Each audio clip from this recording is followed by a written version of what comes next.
আপন জনকে যে ঠকায় সে নিকৃষ্ট জালেম, নিকৃষ্ট জালেম, নিকৃষ্ট জালেম।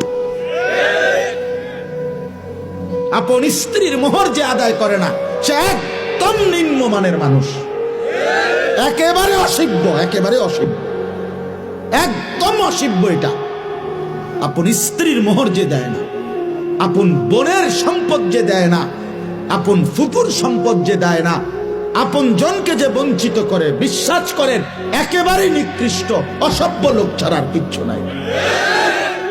অসভ্য মানুষ, বেহায়া লোক, বেহায়া। কত বড় বেহায়া জানেন? আপন বোন রে বলে নিবাগা, নিবাগা, তাইলে আর ভাই বোনের সম্পর্ক রাখতে না?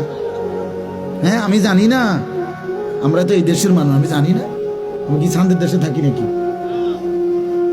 নিবাগা তাইলে একবারে মানে সুদবোধ করে নিগেবা, আর আইতা না, ভাই বোনের সম্পর্ক রাখতে না তাইলে?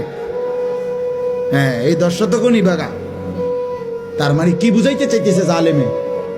এই জালেম না, এই জালেম বুঝাইতে চাইতেছে বোন তুই আমার আপন বোন, আমার রক্তের বোন বাগিনা যদি আমার ঘরে খাইতে হয়, আমি ভাইয়ের ঘরে জমি দিয়ে খাইতে হবে। কি দিয়ে খাইতে হবে? জমি দিয়ে খাইতে হবে। কিন্তু গ্রামের মানুষ যদি খাইতে হয়, আমার ঘরে জমি দেওয়ান লাগে না, এমনি খাইতে পারে। তুমি কি গ্রামের মানুষরে মেহমানদারি করাও না? কথা বলেন না কেন? তো তখন কি তার থেকে জমি নিছিলা? তো তারে খাওয়াইলা কোন লজ্জায়?